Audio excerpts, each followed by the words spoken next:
नमस्कार, स्वागत है आप सभी का। मैं हूं माधवी पांडे, आपके साथ रुक करेंगे खबरों का।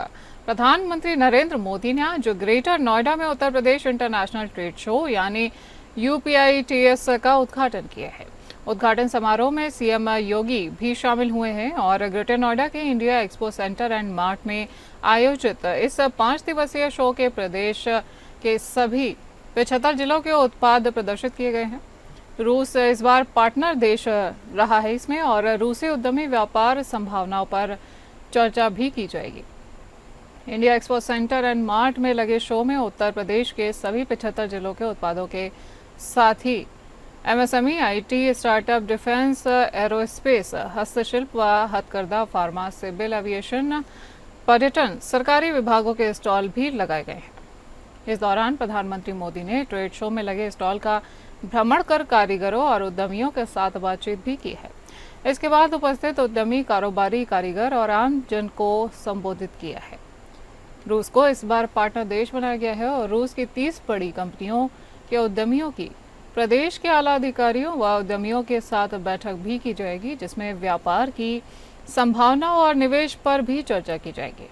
आपको बता दें कि इस कार्यक्रम में सीएम योगी ने कहा कि पिछले 11 वर्ष में प्रधानमंत्री जी की प्रेरणा से उत्तर प्रदेश में 96 लाख MSME यूनिट्स को सामाजिक सुरक्षा की गारंटी देते हुए आगे बढ़ाया गया है। इसमें 2 करोड़ से अधिक युवा रोजगार प्राप्त कर रहे हैं। उन्होंने कहा कि प्रधानमंत्री मोदी का मंत्र गर्व से कहो या स्वदेशी है, इस मंत्र को अपनाना है।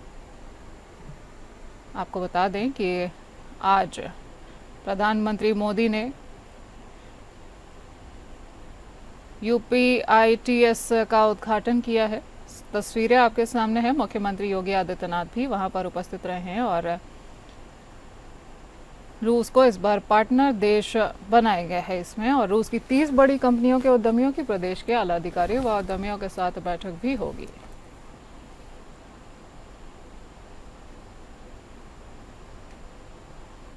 साथियों, मैन्युफैक्चरिंग में भी यूपी नए रिकॉर्ड बना रहा है।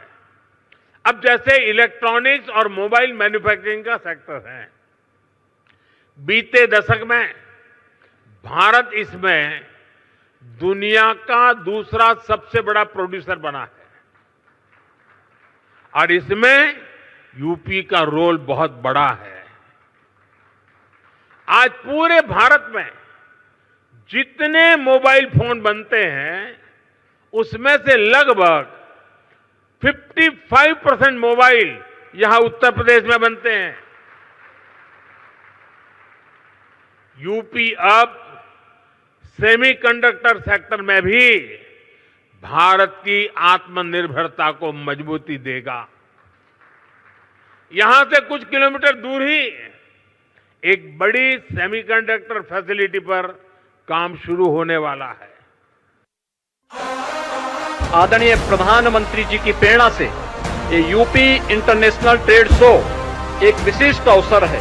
ये विशिष्ट अवसर केवल एक ट्रेड शो का नहीं, बल्कि वर्तमान की उन आर्थिक चुनौतियों का सामना करने के साथ ही आत्मनिर्भर भारत के स्वदेशी मॉडल का और make in India, make for the world के उस प्रधानमंत्री जी के विजन का एक स्वरूप है, जिसका आज उद्घाटन करने के लिए स्वयं आदरणीय प्रधानमंत्री जी आज इस समारोह में पधारे हैं।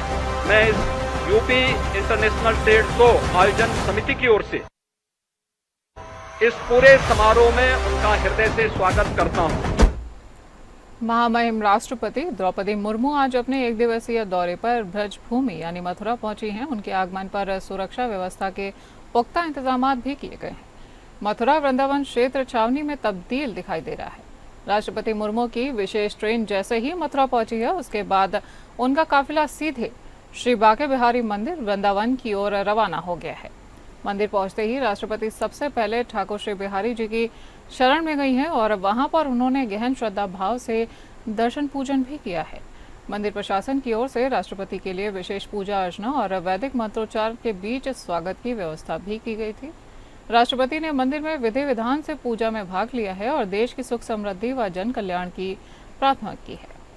राष्ट्रपति के दौरे को लेकर जिला प्रशासन और पुलिस प्रशासन पिछले कई दिनों से तैयारियां कर रहा था और आज सुबह से ही बांके बिहारी मंदिर परिसर और आसपास के क्षेत्रों को सुरक्षा के घेरे में ले लिया गया था।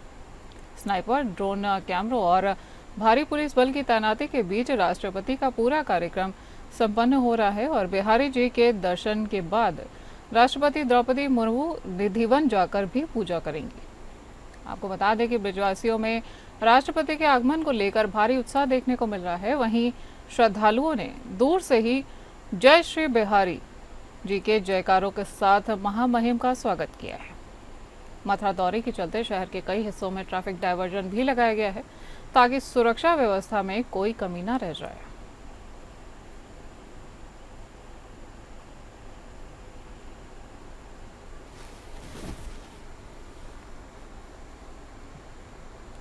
उत्तर प्रदेश के जनपद रामपुर का देश की राजनीति में बड़ा कद रखने वाला दो सियासी चेहरों से गहरा नाता है, जिनमें से एक भाजपा के वरिष्ठ नेता एवं पूर्व केंद्रीय मंत्री मुख्तार अब्बास नकवी हैं और दूसरे सपा के राष्ट्रीय महासचिव एवं पूर्व कैबिनेट मंत्री आजम खान हैं। रामपुर जहां आजम खान की जन्मभूमि है, तो वहीं मुख्तार अब्बास नकवी से अपनी कर्म भूमि मानते हैं।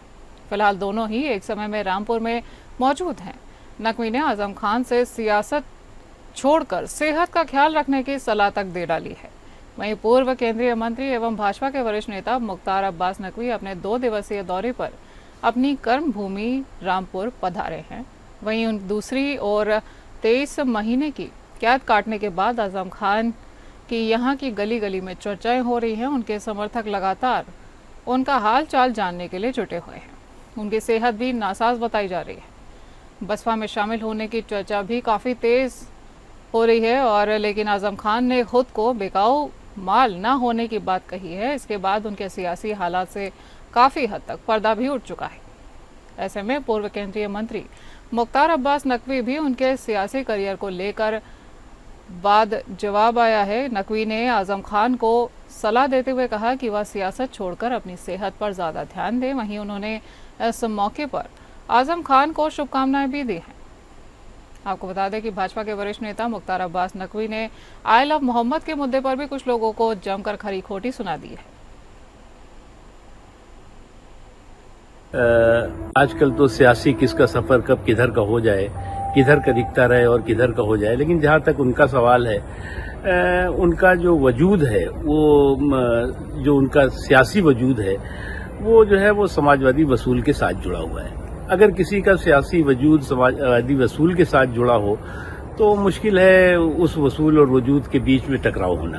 लेकिन आजकल तो कुछ भी हो सकता है, इसलिए उस पर मैं कोई टिप्पणी नहीं करूंगा। लेकिन मेरी तो शुभकामनाएं हैं कि वो सियासत की बात छोड़े, अभी सेहत की अपनी चिंता करें। उत्तर प्रदेश के अमरोहा जिले की गजरौला नगर पालिका परिषद की बोर्ड बैठक में बुधवार को जमकर हंगामा हुआ है। बैठक के दौरान महिला सभासद ने पुलिस के सामने ही पूर्व विधायक और नगर पालिका अध्यक्ष के पति हरपाल सिंह का गिरेबान पकड़ लिया है। इस दौरान माहौल तनावपूर्ण हो गया है और मामला हाथापाई तक पहुंच गया है। स्थिति को बिगड़ने से बचाने के लिए मौके पर मौजूद क्राइम इंस्पेक्टर ने बीच बचाव कर पूर्व विधायक को महिला सभासद के चंगुल से छुड़ाया है। वहीं घटना का वीडियो सोशल मीडिया पर अब तेजी से वायरल हो रहा है, जिसमें महिला सभासद पूर्व विधायक पर आक्रोश जताते हुए नजर आ रही है। बताया जा रहा है कि पूर्व विधायक हरपाल सिंह अपनी पत्नी को लेने के लिए नगर पालिका परिषद पहुंचे थे और इसी बीच ये विवाद पैदा हो गया और मामला इतना ज्यादा बढ़ गया। पूर्व विधायक ने पुलिस को तहरीर देकर पूरे प्रकरण की जांच कर कार्यवाही की मांग भी की है। बोर्ड की बैठक थी।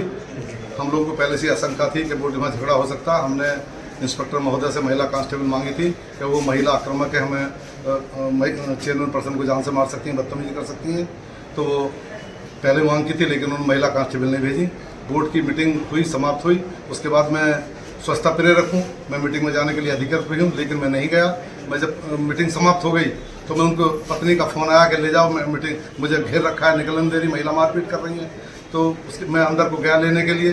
जब मैं उन्हें लेने के लिए मीटिंग का सब लेकर के जा रहा था तो महिला सभासद में उनके पति और कई सारे लोग मुझसे चिपट पड़े, जाति सूचक गाली दी, मारपीट की और कई बार मारपीट करते थे। उसके बाद में जब हम निकल के बाहर आए तो उन सभी महिलाओं के सभासद पति और उनके साथ मिलकर रास्ते में गाड़ी रोककर मारपीट की और कई मेंबरों के साथ मारपीट की है। अब मैं रिपोर्ट लिखाने थाने आया हूँ, मेरी रिपोर्ट लिखा जाएगी और मैं जो उसकी जाँच कर कार्रवाई शुरू होगी। जौनपुर कलेक्ट्रेट परिसर आज एक बार फिर अधिवक्ताओं के नारों से गूंज उठा है।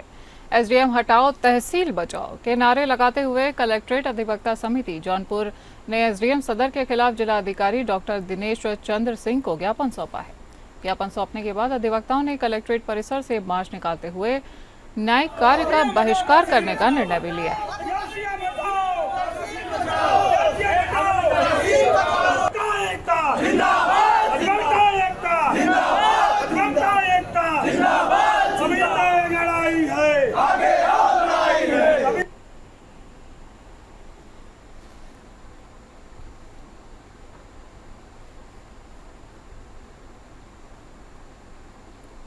सोनभद्र जनपद में अपहृत नाबालिग लड़की की बरामदगी न होने पर इलाहाबाद हाईकोर्ट और ज्यादा सख्त हो गया है।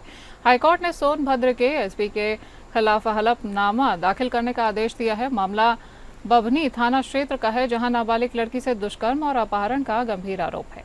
लड़की की मां की ओर से दाखिल याचिका पर कोर्ट ने यह सख्त रुख अपनाया है। इस मामले में पीड़ित पक्ष की पैरवी अधिवक्ता विकास शाक्य कर रहे हैं और बभनी थाना क्षेत्र की इस घटना ने कानून व्यवस्था पर भी अब सवाल खड़े कर दिए हैं। करीब 1.5 महीने पहले नाबालिग लड़की का अपहरण किया गया था, लेकिन अब तक पुलिस उसे आरोपियों के कब्जे से मुक्त नहीं करा पाई है। वहीं लड़की की मां का आरोप है कि 9 अगस्त की रात आरोपी प्रदीप गुप्ता ने शादी का झांसा देकर उसकी नाबालिग बेटी को अपने घर ले जाकर दुष्कर्म किया था।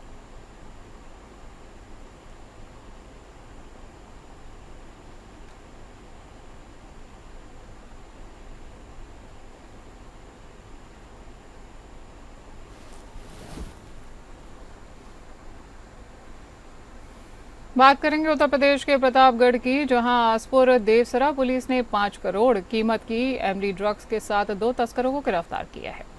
गजरिया पट्टी के आशीष और बीरमाऊ कंधई के शिवम को पुलिस ने करीब 500 ग्राम एमडी ड्रग्स के साथ गिरफ्तार किया है। बरामदगी की गई ड्रग्स की कीमत अंतर्राष्ट्रीय बाजार में 5 करोड़ रुपए बताई जा रही है। ये बरामद खेप प्रतापगढ़ के इतिहास में सबसे बड़ी खेप बताई जा रही है। एसपी दीपक भूकर ने प्रेस वार्ता कर मामले का खुलासा किया है। तस्वीरें आपके सामने।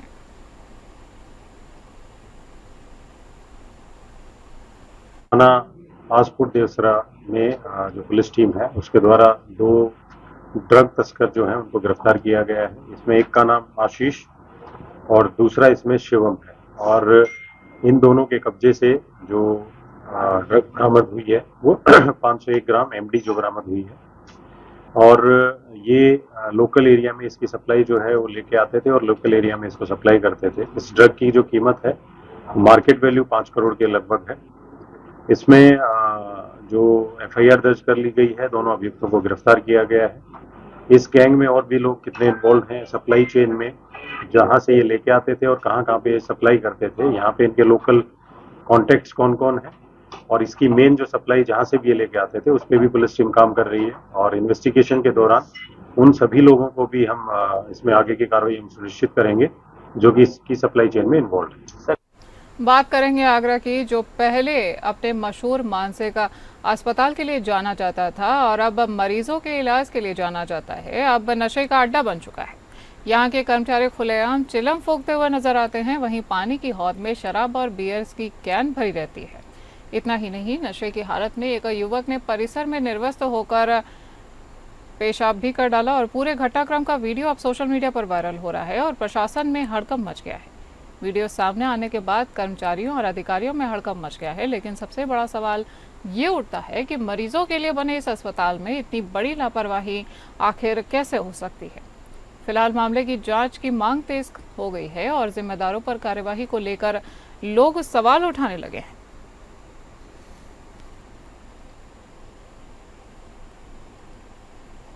करते हैं खबरों का, अमेठी की बात करते हैं, जहां मुशीगंज स्थिति संजय गांधी हॉस्पिटल एक बार फिर गंभीर आरोपों के घेरे में आ गया है। यह अस्पताल आए दिन विवादों में घिरा रहता है और एक बार फिर से इलाज के दौरान 18 वर्षीय नवयुवक की मौत हो गई है, जिसको लेकर यह अस्पताल फिर से विवादों में घिर गया है। जिसके बाद मृतक के परिजनों ने गेट पर जमकर हंगामा किया है। परिजनों ने अस्पताल के डॉक्टर्स पर गंभीर आरोप लगाए हैं। परिजनों का कहना है कि अस्पताल के डॉक्टरों की लापरवाही के चलते नवयुवक की मौत हो गई है।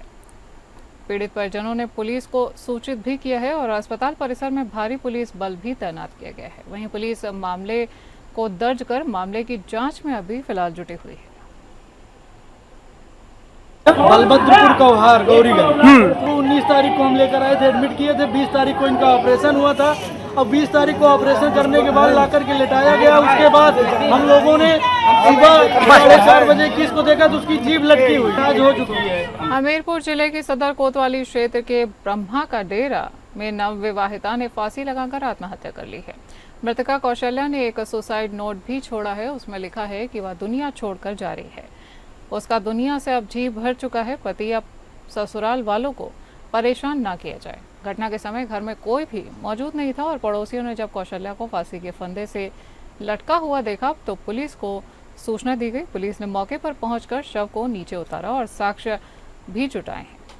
वहीं विवाहित के परिजन ससुराली जनों पर हत्या का आरोप भी लगा रहे हैं। पुलिस मामले की जांच कर रही है।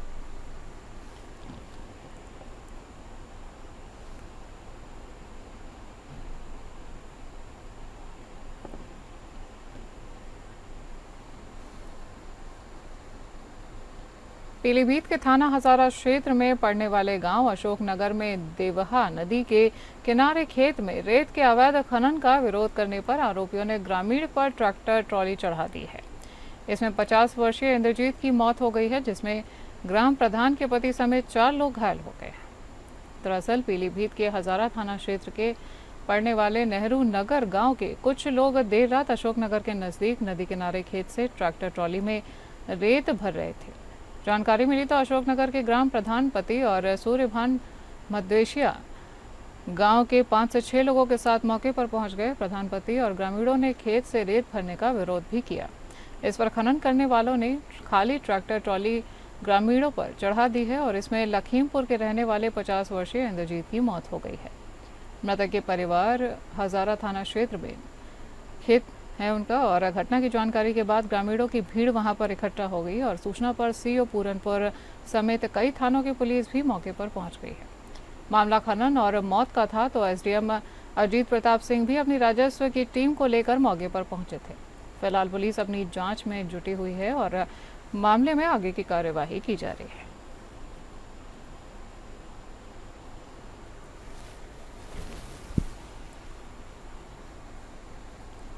रायबरेली शहर के कोतवाली क्षेत्र के गोरा बाजार में एक भयंकर सड़क हादसा हो गया है। तेज रफ्तार अनियंत्रित बोलेरो ने पहले एक ऑटो को टक्कर मारी और उसके बाद 2 स्कूटी को भी जोरदार टक्कर मार दी। हादसे में मासूम बच्चे और महिलाएं समेत लगभग आधा दर्जन लोग घायल हो चुके हैं। घायलों में 3 की हालत गंभीर बताई जा रही है, जिन्हें इलाज के लिए जिला अस्पताल में भर्ती किया गया है। पुलिस ने मौके पर पहुंचकर घायलों को अस्पताल भेजा है और वाहन को कब्जे में ले लिया है। वह हादसे के कारण गोरा बाजार की सड़क पर लंबा जाम लग गया। स्थानीय लोग घटना की भयावहता को देखकर सख्ते में आ गए और पुलिस ने कहा कि मामले की जांच की जा रही है और घायल वाहन चालक के खिलाफ भी कार्यवाही की जाएगी।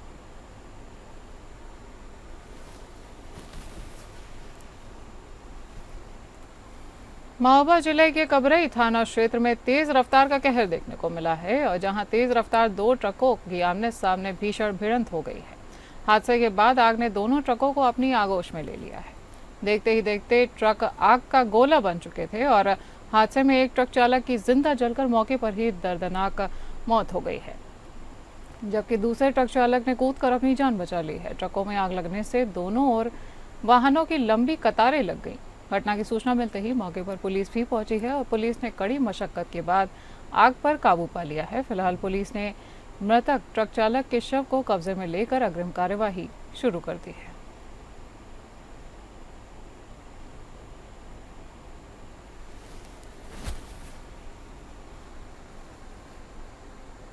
मिशन शक्ति के कार्यक्रम के चलते आज 10 बजे से लेकर दोपहर 2 बजे तक सभी थानों में थाना चार्ज क्षेत्र का छात्राओं के पास में रहा है और छात्राओं को लेकर जानकारी ली गई है। वहीं एंटी रोमियो अभियान में भी छात्राओं ने हिस्सा लिया है।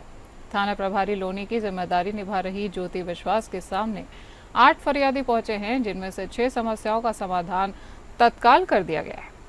प्रॉपर्टी विवाद से जुड़े मुद्दों को लेकर मामले के निस्तारण के लिए टीम गठित की गई है और तत्काल मामले के निस्तारण के निर्देश संबंधित कर्मचारियों को दिए गए।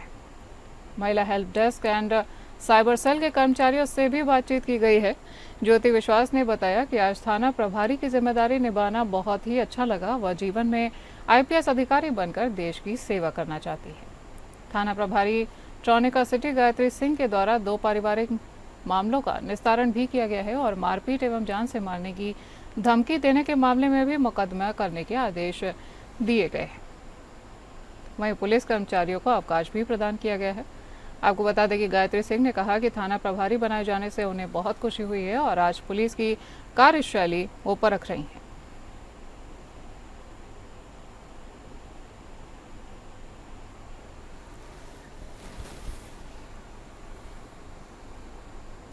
आगरा में महिला को सशक्त बनाने के लिए और आत्मविश्वास बढ़ाने के उद्देश्य से मिशन शक्ति फेज 5 अभियान के अंतर्गत अनोखी पहल की गई है, जहां पर आर्मी डिग्री कॉलेज की BSc की छात्रा खुशी को एक दिन के लिए थाना ट्रांस यमुना का प्रभारी बनाया गया है। थाना पहुंचकर खुशी ने पुलिस अधिकारियों के साथ कानून व्यवस्था की जानकारी हासिल की है और थाने के कार्यों का संचालन भी किया है। प्रभारी की भूमिका निभाते हुए उन्होंने महिला सुरक्षा और महिला संबंधी मामलों पर विशेष ध्यान का संदेश भी दिया है। इस दौरान थाने पर आने वाले फरियादियों को सुनकर मामले में जांच के आदेश संबंधित पुलिसकर्मियों को दिए गए हैं। शासन की योजनाओं के साथ साथ सुरक्षा से जुड़े सुझाव भी साझा किए गए हैं। वहीं मिशन शक्ति अभियान लगातार महिलाओं को जागरूक और सशक्त बनाने की दिशा में नई मिसाल पेश करता हुआ नजर आ रहा है। मुझे बहुत गर्व महसूस हो रहा है कि मैं एक दिन की थानाध्यक्ष हूँ। एक विकलांग व्यक्ति आए थे जो चलने में असमर्थ थे। मैं उनके पास गई, उनकी समस्या सुनी। उन्होंने बताया कि उनके पिताजी का एक्सीडेंट कर दिया था, तो FIR दर्ज कराई। आगरा पुलिस कमिश्नर व शासन के द्वारा महिला बच्चों का जो सम्मान दिया गया है, मैं उसका धन्यवाद करना चाहती हूँ। इस बुलेटिन में फिलहाल के लिए इतना ही। नमस्कार।